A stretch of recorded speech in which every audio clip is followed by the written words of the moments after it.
ब्रह्मणाम् ब्रह्मणस्पत आनः शृण्वन्नोतिभिः सीदसादनम्।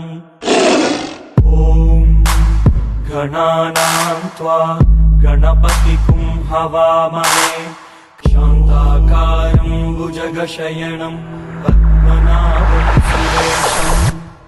Nandagopa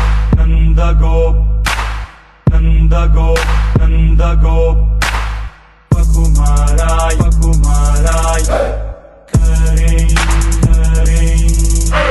Govinda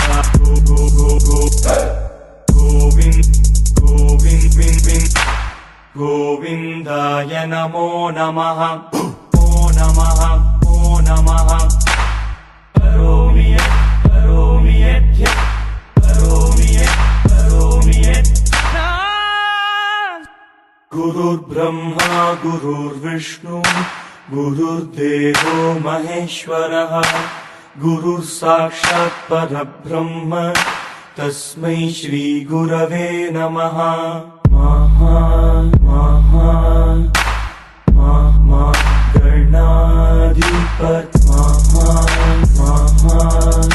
गणाधिपतये